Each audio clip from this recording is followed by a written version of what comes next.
പിതാവിനും പുത്രനും പരിശുദ്ധനുമായ സ്തുതി. നമ്മുടെ മേൽ തൻ്റെ കരുണയും മനോഗുണം എന്നേക്കും ഉണ്ടായിരിക്കട്ടെ. ആമീൻ. പരിശുദ്ധനായ പൗലോസ് ശ്ലീഹ എബ്രായക്കാർക്ക് എഴുതിയ ലേഖനം അതിൻ്റെ 2-ാം അധ്യായം 14-15 വാക്യങ്ങൾ നമുക്കിന്ന് ധ്യാനിക്കാം. മക്കൾ ജഡരക്തങ്ങളോട് കൂടിയവർ ആകൊണ്ട് അവനും അവരെ പോലെ ജഡരക്തങ്ങളോട് കൂടിയവനായി മരണത്തിൻ്റെ അധികാരിയായ പിശാചിനെ തൻ്റെ മരണത്താൽ നീക്കി ജീവപര്യന്തം മരണഭീതിയാൽ അടിമകളായിരുന്നവരെയൊക്കെയും വിടുവിച്ചു. ഒരു സംഭവം വായിച്ചതോർക്കുകയാണ്. വളരെ കാലം അടിമയും യജമാനുമായിരുന്ന 2 പേർ തമ്മിൽ വർഷങ്ങൾക്ക് ശേഷം കണ്ടുമുട്ടുകയാണ്. യജമാനൻ തൻ്റെ അടിമയായിരുന്ന ആ മനുഷ്യനെ കണ്ട് മൂക്കത്ത് വിരൽ വെച്ചുകൊണ്ട് ചോദിക്കുകയാണ്, തനിക്ക് എന്താണ് സംഭവിച്ചത്? താനൊരു പേക്കോലമായിരിക്കുന്നുവല്ലോ. തൻ്റെ ആരോഗ്യവും ഊഷ്മളതയുമൊക്കെ എന്ത് സംഭവിച്ചു? തനിക്ക് എൻ്റെ കൂടെയായിരുന്നപ്പോൾ നല്ല വസ്ത്രങ്ങളുണ്ടായിരുന്നു, താനൊരു സുന്ദരനായിരുന്നു, സുമുഖനായിരുന്നു, ആരോഗ്യ ദൃഢഗാത്രനായിരുന്നു. ഇപ്പോൾ എന്ത് പറ്റി എന്ന് ചോദിക്കുകയാണ്. അത് കേട്ട് പഴയ അടിമയായിരുന്ന ആ മനുഷ്യൻ പറയുകയായിരുന്നു, അങ്ങ് പറഞ്ഞത് 100% ശരിയാണ്.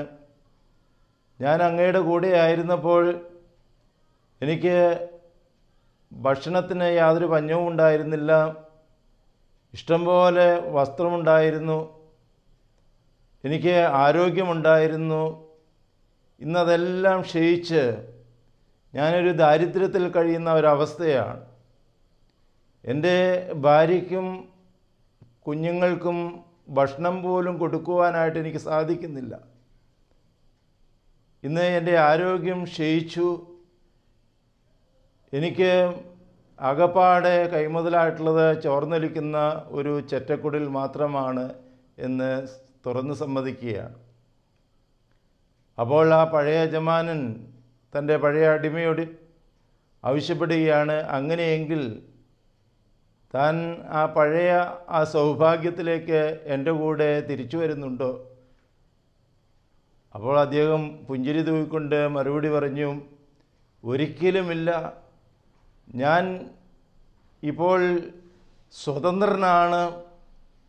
ഈ സ്വാതന്ത്ര്യമാണ് ഞാൻ ഏറ്റവും ആഗ്രഹിച്ചിരുന്നതും ഞാൻ സന്തോഷിക്കുന്നതും. എൻ്റെ ഇല്ലായ്മയിലും എൻ്റെ ബലഹീനതകളിലുമെല്ലാം ഈ സ്വാതന്ത്ര്യമാണ് എന്നെ ശക്തിപ്പെടുത്തുന്നത് എന്ന് തുറന്ന് സമ്മതിക്കുകയായിരുന്നു. പ്രിയമുള്ളവരെ, ദൈവം മനുഷ്യനെ സൃഷ്ടിച്ചപ്പോൾ അവൻ ആരുടെയും അടിമയായിരിക്കുവാനായിട്ട് ദൈവം ആഗ്രഹിച്ചില്ല. അവൻ ദൈവത്തോടു കൂടെ വസിക്കണമെന്നാണ് ദൈവം വിഭാവനം ചെയ്തിരുന്നത്. അതുകൊണ്ട് തന്നെയാണ് ഏദൻ പർദീസായിൽ എല്ലാ ദിവസവും സായം സന്ധ്യയിൽ ദൈവത്തോടു കൂടെ സായം സവാരി നടത്തുന്നതായ ആ മനുഷ്യനെ നമ്മൾ തിരുവചനത്തിൽ കാണുന്നത്. എന്നാൽ ദൈവം അവന് കൊടുത്തതായ ആദ്യ കൽപ്പന, അതായത് നടുക്ക് നിൽക്കുന്ന വൃക്ഷത്തിൻ്റെ ഫലം ഭക്ഷിക്കരുത് എന്ന് കൊടുത്തിരുന്നതായ ആ നിർദ്ദേശം അവൻ ലംഘിക്കുകയാണ്. അതിൻ്റെ പശ്ചാത്തലമൊക്കെ നമുക്കറിയാം. ദൈവം മനുഷ്യന് ഈ നടുക്ക് നിൽക്കുന്ന വൃക്ഷത്തിൻ്റെ ഫലം ഭക്ഷിക്കരുത് എന്ന് നിർദ്ദേശം കൊടുക്കുവാനായിട്ടൊരു കാരണമുണ്ടായിരുന്നു. അത് ദൈവം അവന് തിരഞ്ഞെടുക്കുവാനുള്ള സ്വാതന്ത്ര്യം അനുവദിച്ചു കൊടുക്കുകയായിരുന്നു അതിലൂടെ. എന്നാൽ സംഭവിച്ചതെന്താ? മനുഷ്യൻ സ്വാതന്ത്ര്യത്തിൽ വളരണമെന്ന് ദൈവം ആഗ്രഹിച്ചുവെങ്കിൽ മനുഷ്യനെ നശിപ്പിക്കുവാനായി പൈശാചികൻ പദ്ധതി മെനയുകയാണ്. അതിനൊരു കാരണമുണ്ട്. അവൻ ദൈവത്തോടൊപ്പം സ്വർഗത്തിൽ മാലാഖമാരായി ദൈവത്തെ ആരാധിച്ചുകൊണ്ടിരുന്ന ഒരു വൃന്ദം മാലാഖമാരായിരുന്നു. ആ ഒരു വൃന്ദം മാലാഖമാർ പദ്ധതി മെനഞ്ഞ് ദൈവത്തോട് സമനാകുവാനായിട്ട് തന്ത്രങ്ങൾ മെനഞ്ഞപ്പോൾ യെശയ്യാപ്രവചനം 14 അധ്യായത്തിൽ വിവരിക്കുന്നത് പോലെ അവൻ നാശത്തിലേക്ക്, പാതാളത്തിലേക്ക് നിബദിക്കുന്നതായ ഒരവസ്ഥ സംഭവിക്കുകയാണ്. അങ്ങനെ മാലാഖമാരായ ദൈവത്തോടൊപ്പം വസിച്ചിരുന്ന പാതാളത്തിലേക്ക് നിബദിച്ച ഈ മാലാഖമാരുടെ കൂട്ടം പിശാചായി രൂപാന്തരപ്പെടുകയാണ്. അതുകൊണ്ട് തന്നെ ഈ മാലാഖമാർക്ക് പകരമായി ദൈവം സൃഷ്ടിച്ച മനുഷ്യൻ ദൈവത്തോടൊപ്പം വസിക്കുന്നത് ഈ പൈശാചികന് ഉൾക്കൊള്ളുവാനായിട്ട് സാധിച്ചിരുന്നില്ല. ദൈവത്തോടൊപ്പം വസിക്കുവാനായിട്ട് ദൈവം ആഗ്രഹിച്ച മനുഷ്യനെ ഈ പൈശാചികൻ്റെ അടിമത്തത്തിലേക്ക് കൊണ്ടുവരുവാനായിട്ട് അവരെ പദ്ധതി മെനയുകയാണ്. അങ്ങനെയാണ് ദൈവത്തോടൊപ്പം വസിക്കുന്ന, അല്ലെങ്കിൽ ദൈവത്തോടൊപ്പം വസിക്കുവാനായിട്ട് ദൈവം ആഗ്രഹിച്ച ആ മനുഷ്യനെ ഈ അടിമത്തത്തിലേക്ക് നയിക്കുവാനായിട്ട് ദൈവം നിർദ്ദേശിച്ചിരുന്നതായ വിലക്കപ്പെട്ട ഫലം ഭക്ഷിക്കുവാനായിട്ട് പ്രേരണ കൊടുക്കുകയാണ്. അതിലൂടെ സംഭവിച്ചതെന്താ? ആ വൃക്ഷഫലം ഭക്ഷിക്കുന്ന നാളിൽ നീ മരിക്കും എന്ന് ദൈവം അവരോട് കൽപ്പിച്ചുവെങ്കിൽ ഈ പൈശാചികൻ അവരെ ഉപദേശിക്കുകയാണ്, നീ മരിക്കുകയില്ല, നിശ്ചയം നീ ദൈവത്തെ പോലെയാകും എന്ന് കള്ളം പറഞ്ഞ് അവനെ വശീകരിക്കുവാനായിട്ട് തയ്യാറായി. അങ്ങനെ പൈശാചിക അടിമത്തത്തിൽ നിബദിച്ച മനുഷ്യനെ സമുദ്ധരിക്കുന്നതിന് വേണ്ടിയിട്ട് ദൈവം പദ്ധതി മെനയുകയാണ്. പ്രിയമുള്ളവരെയും, അങ്ങനെ കന്യമറിയാമിൽ ജഡമെടുത്ത യേശു പൈശാചികൻ്റെ ശക്തമായ ആയുധമാകുന്ന മരണഭീതിയെ കീഴടക്കിക്കൊണ്ട് സ്വാതന്ത്ര്യത്തിൻ്റെ ഊഷ്മളത അനുഭവിക്കുവാനായിട്ട് അവനെ അനുവദിക്കുകയായിരുന്നു. ഇതാണ് ദൈവത്തിൻ്റെ രക്ഷാകര പദ്ധതി എന്ന് നമുക്കറിയാം. പ്രിയമുള്ളവരെ, പൈശാചികൻ്റെ തന്ത്രമായ പാപവും പാപത്തിൻ്റെ ശമ്പളമായ മരണവും പരസ്പരം ബന്ധപ്പെട്ട് കിടക്കുന്നതായ ഒരു പ്രതിഭാസമാണ്. പാപത്തിൻ്റെ പരിണിതഫലമായി പൈശാചികൻ ഒരുക്കുന്നതായ ആ മരണത്തിൻ്റെ അവസ്ഥയിലേക്ക് മനുഷ്യനെ തള്ളിവിടണമെന്നാണ് അവൻ ആസൂത്രണം ചെയ്തതായ പദ്ധതി. എന്നാൽ ദൈവം വിഭാവനം ചെയ്യുന്നത് തിരഞ്ഞെടുക്കുവാനുള്ളതായ മനുഷ്യൻ്റെ ആ അവകാശത്തിലൂടെ നിത്യജീവൻ എന്ന സ്വാതന്ത്ര്യത്തിലേക്ക് അവൻ നയിക്കപ്പെടണമെന്നാണ് ദൈവം ആഗ്രഹിച്ചതും പദ്ധതി മെനഞ്ഞതും. ഇവിടെ സംഭവിച്ചതെന്താ? ദൈവത്തിൻ്റെ പദ്ധതിയായ ആ സ്വാതന്ത്ര്യത്തെ തകർത്തുകൊണ്ട് പൈശാചികൻ്റെ പദ്ധതിയായ ആ മരണത്തിന് മനുഷ്യൻ വിധേയനാവുകയാണ്. ഇപ്പോഴും ഈ പ്രലോഭനങ്ങളിൽ തന്നെ മനുഷ്യൻ കുടുങ്ങിക്കിടക്കുകയാണ്. നിത്യതയെക്കുറിച്ച് ബോധ്യമുള്ളവരാണെങ്കിൽ പോലും, നിത്യതയ്ക്ക് വേണ്ടി നിലനിൽക്കേണ്ടവരാണ് എന്ന് അറിയാമെങ്കിൽ പോലും, ഈ പൈശാചികൻ്റെ നൈമിഷികമായ ഈ പ്രലോഭനങ്ങളിൽ വശംവദനായി മനുഷ്യൻ തകർന്ന് തരിപ്പണമാകുന്നതായൊരവസ്ഥ സമൂഹത്തിൽ നാം കണ്ടുവരുന്നു. പൗലോസ്ലീഹ വീണ്ടും പറയുന്നുണ്ട്, റോമർക്കെഴുതിയ ലേഖനം 5-ാം അധ്യായം 12-ാം വാക്യത്തിൽ, അതുകൊണ്ട് ഏക മനുഷ്യനാൽ പാപവും പാപത്താൽ മരണവും ലോകത്തിൽ കടന്നു.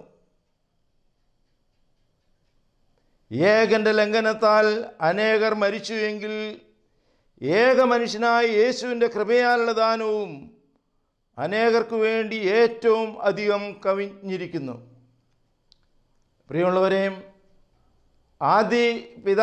മാതാപിതാക്കന്മാരായ ആദമിൻ്റെയും ഹവ്വായുടെയും പാപത്തിൻ്റെ പരിണിതഫലമായി മാനവകുലം മുഴുവനും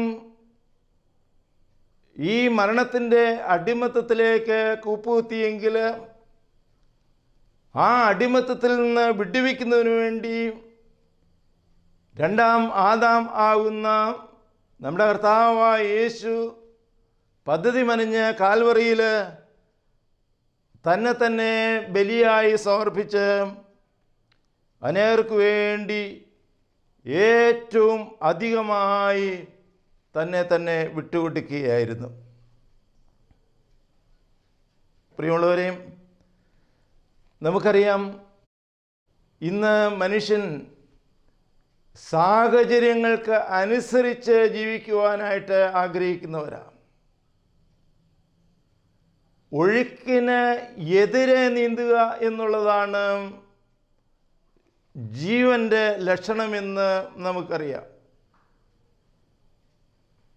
ചത്ത മത്സ്യം ഒഴുക്കിനനുസരിച്ച് ഒഴുകുന്നു. എന്നാൽ ജീവനുള്ള മത്സ്യം ഒഴുക്കിനെതിരെ നീന്തുന്നതായിട്ട് നമുക്ക് കാണാം.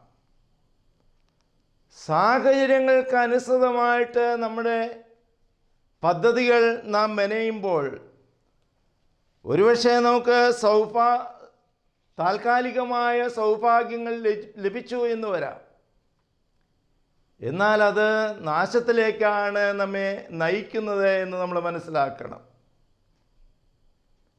എന്നാൽ സാഹചര്യങ്ങൾക്ക് എതിരെ നിൽക്കുവാനായിട്ട് സാധിക്കുമ്പോഴാണ് നമ്മുടെ കർത്താവ് വിഭാവനം ചെയ്തതായ ആ നിത്യതയുടെ സൗഭാഗ്യത്തിലേക്ക് എത്തിച്ചേരുവാനായിട്ട് നമുക്ക് സാധിക്കുക. പ്രിയമുള്ളവരെയും, ഓട്ടമത്സരത്തിൽ നമ്മൾ ശ്രദ്ധിച്ചിട്ടുണ്ട്, 10 പേര് കൂടി ഓടുമ്പോൾ 9 പേരെയും പിന്നിലാക്കിക്കൊണ്ട് ഒരാൾ വിജയം നേടുന്നതായിട്ട് നമുക്ക് കാണാം. ഒരുപക്ഷെ ഇത് സാമാന്യ നീതിക്ക് നിരക്കാത്തതാണ്. കാരണം ഭൂരിപക്ഷത്തെ പരാജയപ്പെടുത്തിക്കൊണ്ടാണ് വെറും ന്യൂനപക്ഷമായി ഒരാൾ വിജയം കണ്ടെത്തുക. എന്നാൽ ഈ 10 പേരെ പരാജയപ്പെടുത്തിക്കൊണ്ട് വിജയശ്രീലാളിതനാകുന്നതായ ആ ഒരുവൻ, അവനെക്കുറിച്ചാണ് നാം എല്ലാവരും അഭിമാനം കൊള്ളുക.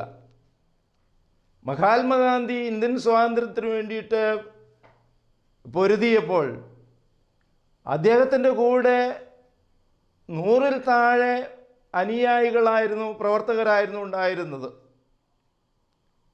ഈ വെറും ന്യൂനപക്ഷമായ ഈ ഇന്ത്യ മഹാരാജ്യത്തിൻ്റെ ഈ സ്വാതന്ത്ര്യ സമരത്തിന് വേണ്ടിയിട്ട് പോരാടിയ മഹാത്മാഗാന്ധിയുടെ അനുയായികൾ വാസ്തവത്തിൽ ബഹുഭൂരിപക്ഷത്തിന് വേണ്ടിയിട്ട് നിലകൊണ്ടവരാണ്. ബ്രിട്ടീഷുകാരെ പറയുമായിരുന്നിരിക്കട്ടെ, ഈ മഹാഭൂരിപക്ഷത്തിൻ്റെ ആവശ്യങ്ങൾക്ക് വേണ്ടിയിട്ട് ഈ വെറും ന്യൂനപക്ഷത്തിൻ്റെ വാക്കുകൾ അർത്ഥശൂന്യമാണ് എന്ന് അവർ ചിന്തിച്ചിരുന്നു എങ്കിൽ ഇന്ന് നമുക്ക് സ്വാതന്ത്ര്യം കണി കാണുവാനായിട്ട് സാധിക്കുമായിരുന്നില്ല. അപ്പോൾ ഈ ഒഴുക്കിന് എതിരെയുള്ളതായ ഒരു പോരാട്ടം, അതാണ് ക്രിസ്തീയ ജീവിതത്തിൻ്റെ പവിത്രത എന്ന് പറയുന്നത്. ദൈവം ആഗ്രഹിക്കുന്നതായ ആ ഒരു സന്തോഷം എന്ന് പറയുന്നത് അവിടെയാണ് നമ്മൾ കാണേണ്ടത്. ഒരിക്കൽ അമേരിക്കൻ ഐക്യനാടുകളിൽ ഈ അടിമത്ത വ്യവസായത്തിനെതിരെയുള്ളതായ ആഭ്യന്തര യുദ്ധം നടക്കുമ്പോൾ ആ യുദ്ധം എങ്കിലും ആ യുദ്ധത്തിലേർപ്പെട്ടതായ അനേകം ഭടന്മാർ പരിക്കുകളേറ്റ് മരണത്തോട് മല്ലടിച്ച് ആശുപത്രികളിൽ കഴിയുന്ന ഒരു സന്ദർഭം. ഒരു ദിവസം എബ്രഹാം ലിങ്കൺ ഈ യുദ്ധത്തിൽ പരിക്കേറ്റ ഭടന്മാരെ കാണുവാനായിട്ട് ആ ആശുപത്രി സന്ദർശിക്കുകയാണ്. അപ്പോൾ മരണത്തോട് മല്ലടിക്കുന്ന ഒരു യുവ ഭടനെ അദ്ദേഹം ശ്രദ്ധിച്ചു. ഈ യുവ ഭടനോട് എബ്രഹാം ലിങ്കൺ ചോദിക്കുകയാണ്, നിങ്ങൾക്ക് അവസാനമായി എന്തെങ്കിലും ആഗ്രഹമുണ്ടോ എന്ന്. വാസ്തവത്തിൽ ഇത് ചോദിക്കുന്നത് ആരാണ് എന്ന് ഈ മരണാസന്നനായ ഭടൻ മനസ്സിലാക്കിയിരുന്നില്ല.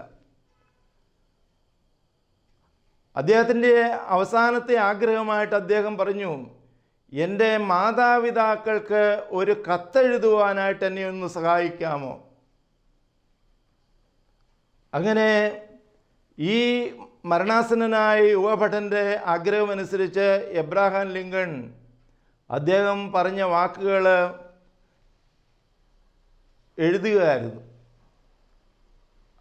ആ മനുഷ്യൻ പറഞ്ഞു, എൻ്റെ സ്നേഹനിധിയായ മാതാപിതാക്കളെ, അമ്മ, അപ്പ, ഞാൻ ഇനി എത്ര സമയം ജീവിച്ചിരിക്കുമെന്ന് എനിക്ക് നിശ്ചയമില്ല. ഞാൻ ഈ യുദ്ധത്തിൽ മാരകമായ പരിക്കേറ്റ് മരണത്തോട് അടുക്കുകയാണ്. ഞാൻ എൻ്റെ ദൗത്യം സന്തോഷപൂർവ്വം പൂർത്തീകരിച്ചുകൊണ്ടാണ് ഞാൻ ഇവിടെ നിന്ന് പോകുന്നത്. നിങ്ങളെന്നെ പ്രതി ദുഃഖിക്കരുത്. ഞാൻ അനേകായിരങ്ങളെ അടിമത്തത്തിൽ നിന്ന് വിടുവിക്കുവാനായിട്ട് ശ്രമിച്ചപ്പോൾ എനിക്ക് ലഭിച്ചതായ ഈ അവസ്ഥ ഒരിക്കലും വേദനാജനകമല്ല എന്നെ സംബന്ധിച്ചിടത്തോളം എന്ന് പറഞ്ഞ് ഈ എഴുത്ത് പൂർത്തീകരിക്കുന്നതിന് മുൻപ് അദ്ദേഹം അന്ത്യശ്വാസം വലിച്ചു. ആ എഴുത്ത് എബ്രഹാം ലിങ്കൺ പൂർത്തീകരിക്കുകയായിരുന്നു. നിങ്ങളുടെ മകന് വേണ്ടി എബ്രഹാം ലിങ്കൺ അമേരിക്കൻ പ്രസിഡൻ്റ് എന്ന് എഴുതി അദ്ദേഹം ഒപ്പിട്ടു. പ്രിയമുള്ളവരെ, സംഭവിച്ചതെന്താണെന്നറിയാമോ? തൻ്റെ മകൻ്റെ മരണവാർത്തയോടൊപ്പം ഈ എബ്രഹാം ലിങ്കൺ തൻ്റെ മകന് വേണ്ടി എഴുതിയതായ ആ കത്തും ആ വീട്ടുകാർക്ക് ലഭിക്കുകയാണ്. വാസ്തവത്തിൽ ആ മകൻ്റെ നിര്യാണത്തിൽ അവർക്ക് വേദനയുണ്ടെങ്കിൽ പോലും ഈ അമേരിക്കൻ പ്രസിഡൻറ്റിൻ്റെ എഴുത്ത് അവരെ സംബന്ധിച്ചിടത്തോളം വലിയ അഭിമാനമായിട്ട് മാറുകയായിരുന്നു. യേശുക്രിസ്തുവിൻ്റെ കാൽവറിയിലെ ബലി, വാസ്തവത്തിൽ ഇതേ അനുഭവമാണ് നമ്മളിലും നൽകുന്നത് എന്ന് നമ്മൾ ആരെങ്കിലും ചിന്തിക്കാറുണ്ടോ? പാപത്തിൻ്റെ അടിമത്തത്തിൽ കിടക്കുന്നതായ അനേകായിരങ്ങളെ, അതായത് അടിമത്ത വ്യവസായം കൊടികുത്തി വാഴുന്ന കാലത്ത് അതിനെതിരെ പടപൊരുതി ജീവൻ വരെ പണയം വെച്ച ആ ഭടന്മാരെ പോലെ നമുക്ക് വേണ്ടി കാൽവറിയിൽ ബലിയായിത്തീർന്ന് അവസാനത്തുള്ളി രക്തവും ഊറ്റിത്തന്ന തമ്പുരാൻ്റെ ആ മഹാത്യാഗത്തെക്കുറിച്ച് ഓർക്കുമ്പോൾ, പ്രിയമുള്ളവരെ, കർത്താവ് നമുക്ക് വാഗ്ദാനം ചെയ്തതായ ആ സ്വാതന്ത്ര്യത്തിലേക്കുള്ളതായ ഒരു തീർത്ഥയാത്ര നമ്മുടെ അവകാശമായി തിരഞ്ഞെടുക്കുവാനായിട്ട് നമുക്ക് സാധിക്കുന്നുണ്ടോ എന്ന് ചിന്തിക്കേണ്ടതാണ്. ഈ സ്വാതന്ത്ര്യത്തിലേക്കുള്ളതായ തീർത്ഥയാത്രയുടെ അവകാശികളായി തീരുവാനായിട്ട് ഒരേ ഒരു മാർഗം മാത്രമേ ഉള്ളൂ. മറ്റൊന്നുമല്ല, കർത്താവ് നമ്മോട് കൽപ്പിച്ചതായ ആ തിരുവചനങ്ങൾക്കനുസരണമായി നമ്മുടെ ജീവിതത്തെ ക്രമപ്പെടുത്തുവാനായിട്ട് സാധിക്കുക എന്നുള്ളത് തന്നെയാണ്. ഏദൻ പർദീസായിൽ ദൈവത്തിൻ്റെ കൽപ്പന മനുഷ്യൻ ലംഘിച്ച് പൈശാചികൻ്റെ അടിമത്തത്തിലും മരണത്തിൻ്റെ അവകാശത്തിലേക്കും കൂപ്പുകുത്തിയെങ്കിൽ കർത്താവ് നമുക്ക് കൽപ്പിച്ചതായ ആ കൽപ്പനകൾ അതേപടി പാലിച്ചുകൊണ്ട് കർത്താവിൻ്റെ ശിഷ്യത്വത്തിൻ്റെ വിളി സ്വീകരിച്ച് തൻ്റെ ഉത്തമ ശിഷ്യരായി തീരുവാൻ്റെ കോണം നമുക്ക് സാധിക്കുക എന്നുള്ളതാണ് ഉള്ള പോംവഴി. ഇന്ന് കാലഘട്ടത്തിൻ്റെ ഒരു വെല്ലുവിളിയായിട്ട് സ്വീകരിക്കുവാനായിട്ട് നാം തയ്യാറാകണം. കർത്താവിൻ്റെ കൽപ്പനകളെ പാലിക്കുവാനായിട്ടുള്ള ആഹ്വാനം അതേപടി ഏറ്റെടുക്കുവാനായിട്ട് നമുക്ക് സാധിക്കുമ്പോൾ നമ്മെ പ്രതി സ്വർഗം സന്തോഷിക്കും. കർത്താവ് നമുക്ക് വേണ്ടി ഏറ്റതായ ആ പങ്കപ്പാടുകൾ നമ്മെ പ്രതി അത് യാഥാർത്ഥ്യമാകുവാൻ തക്കവണ്ണം മുഖാന്തരമാകുകയും ചെയ്യും. ആ ഒരു ദിവ്യാനുഭവത്തിലേക്ക് ദൈവത്തിൻ്റെ പരിശുദ്ധാത്മാവ് നമ്മെ നയിക്കട്ടെ എന്ന് പ്രാർത്ഥിച്ചുകൊണ്ട് ഞാൻ എൻ്റെ വാക്കുകളെ ഉപസംഹരിക്കുകയാണ്. പിതൃത്വ പരിശുദ്ധാത്മാവാൻ ദൈവമേ, ഞങ്ങൾ നിന്നെ സ്തുതിക്കുന്നു, ആരാധിക്കുന്നു, മഹത്വപ്പെടുത്തുന്നു. കർത്താവേ, നീ ഞങ്ങളോട് വാസ്തവമായും വ്യക്തിപരമായും ഇടപെട്ടുവല്ലോ. ഞങ്ങൾ ധ്യാനിച്ചതായ വചനങ്ങൾക്കനുസരിച്ച് ഞങ്ങളുടെ ജീവിതത്തെ ക്രമപ്പെടുത്തുവാൻ്റെ കോണം നീ ഞങ്ങളെ സഹായിക്കണമേ എന്നതിനോട് ഞങ്ങൾ പ്രാർത്ഥിക്കുകയാണ്. ദൈവം വിഭാവനം ചെയ്തതായ നിത്യതയുടെ സ്വാതന്ത്ര്യത്തിലേക്ക് എത്തിച്ചേരുവാൻ തക്കവണ്ണം നീ ഞങ്ങളെ സഹായിക്കണമേ. അതിനെതിരായി പദ്ധതി മെനയുന്നതായ തന്ത്രം മെനയുന്നതായ പൈശാചികൻ്റെ എല്ലാ പദ്ധതികളെയും തച്ചുടയ്ക്കുവാൻ തക്കവണ്ണം നീ ഞങ്ങളെ അനുഗ്രഹിക്കണമേ എന്ന് പ്രാർത്ഥിക്കുന്നു. നിൻ്റെ കൽപ്പനകൾക്കനുസൃതമായി ഞങ്ങളുടെ ജീവിതത്തെ ക്രമപ്പെടുത്തുവാൻ തക്കവണ്ണം നീ ഞങ്ങളെ അനുഗ്രഹിക്കണമേ. മാതാവേ, ശുദ്ധിവാന്മാരെ, ശുദ്ധികളെ പ്രാർത്ഥിക്കണമേ. പിതാവിൻ്റെയും പുത്രൻ്റെയും പരിശുദ്ധ നാമത്തിൽ തന്നെ. ആമേൻ.